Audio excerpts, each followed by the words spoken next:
Kamusta mga ka-healthy cravings? Ngayon, magluluto tayo ng isa sa mga pinakamasarap na putaheng Filipino, kalderetang kambing. At napili po nating iluto ang Batangas style na kaldereta.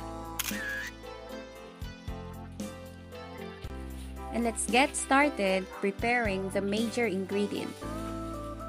Ibababad natin ang 1 kilong karne ng kambing sa pineapple juice, soy sauce, and pamintang durog. Mainam na i-marinate ang karne para mapatingkad ang lasa at mabawasan ang amoy. Haluin lang mabuti at itabi ng kalahati hanggat 1 oras. Hindi ko na tinanggalan ng balat para mas maglasang kambing. Hinugasan ko na ito ng kalamansi at suka at kinuskus ng mabuti yung skin para matanggal yung mga buho.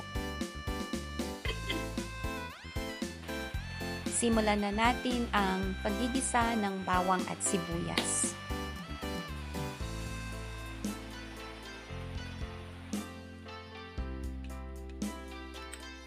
Isang buong bawang na tinadtad ng pino.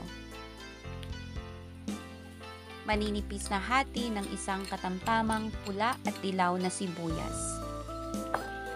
Igisa hanggang lumabas ang amoy at katingkaran ng sibuyas at bawang.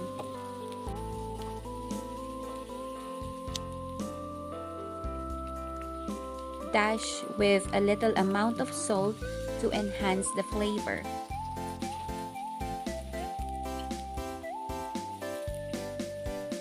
Magdagdag tayo ng cube ng 1 buong bell pepper sa paggigisa. Yung maliit lamang. Makakatulong ito sa lasa, sa texture at sa aroma ng ating lulutuin.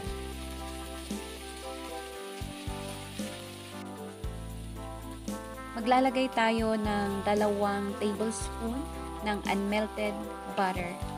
Dadagdagan nito yung creaminess, consistency at aroma nung magiging sauce ng ating kaldereta.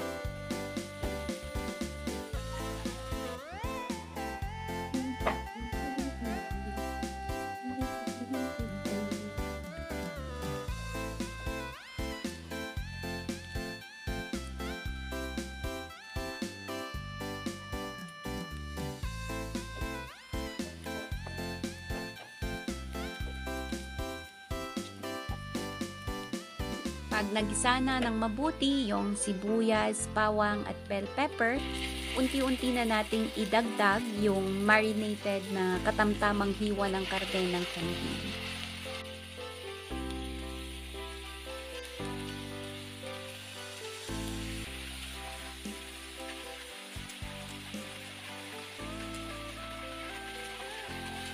Igisa natin ito ng walang takip.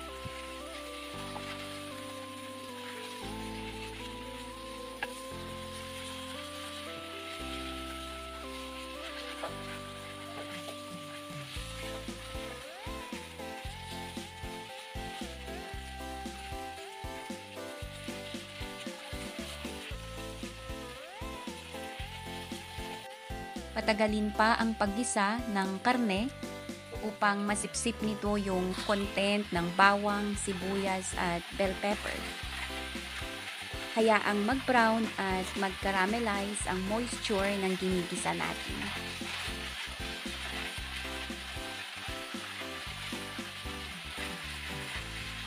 Ililipat natin ito sa multi-cooker at dito natin palalambutin ng todo yung karne. Maaari po kayong gumamit ng pressure cooker pero sa akin gusto kong makita yung kung ano ang nangyayari sa loob kaya gagamitan ko ng cooker na nabubuksan ko every now and then. Idagdag natin yung sauce na pinagbabaran natin at ilagay na natin yung mga iba pang pampalasa. 1 malaking sandok ng toyo or soy sauce, mga kalahating kutsara ng paminta, ilang dahon ng laurel, kalahating sandok ng Worcestershire sauce. Dagdagan natin ng 2 sandok ng pineapple juice.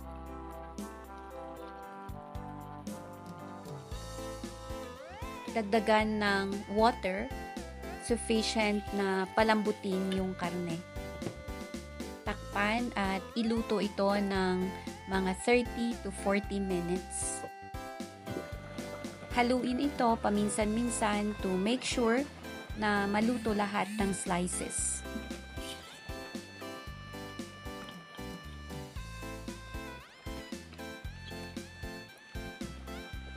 Takpan ulit natin at lutuin ito ng todo. Oh my God. Smells good. Habang tayo ay nag-aantay na lumambot ang karne, sagutin natin yung mga katanungan ng ka-healthy cravers sa mga previous videos natin. Una, bakit kailangang idagdag ang marinade sauce?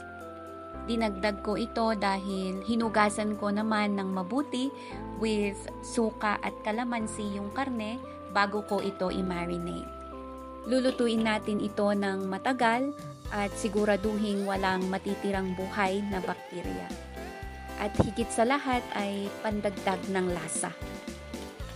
Bigyan ko naman kayo ng isang mahalagang tip para mas ma-enjoy ninyo yung saktong flavor ng kaldereta. Nilagay ko yung mga pampalasa at tubig bago palambutin ng todo.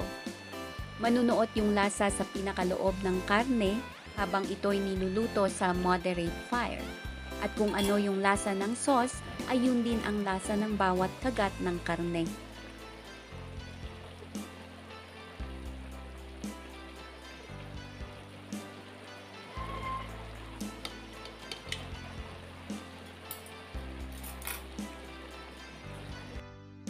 Malambot na yung karne at binalik po natin ito sa palayok upang ilagay yung mga iba pang importanteng condiments to finish its taste. Nagdagdag ako ng kunting tubig upang may liquid na magmimix sa mga ingredients na hindi pa nailagay.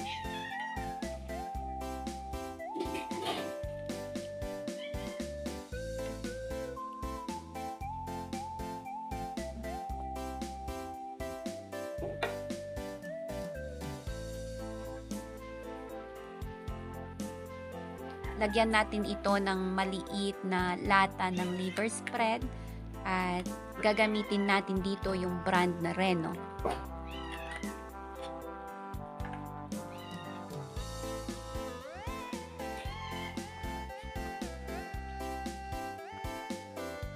Dalawang kutsarang sweet pickle relish.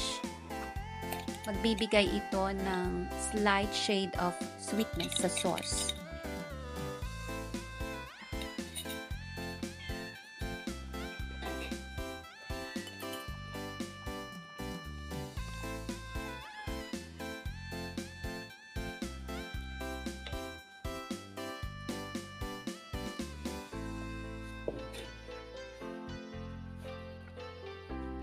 Dagdagan natin ng kalahating grated cheese para madagdagan pa yung creamy texture, yung umami flavor at yung nutrisyon ng ating dish.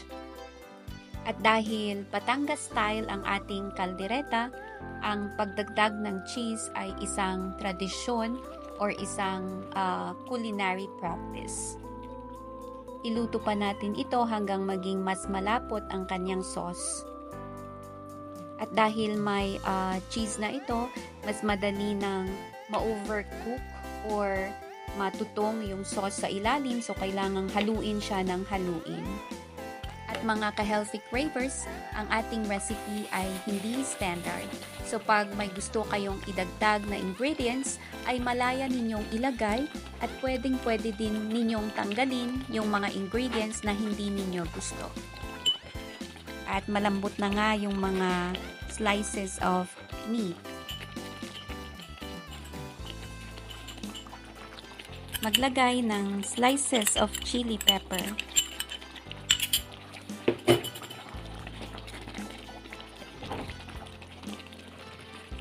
At bilang panghuli, idagdag yung hinati sa cubes na isang medium bell pepper.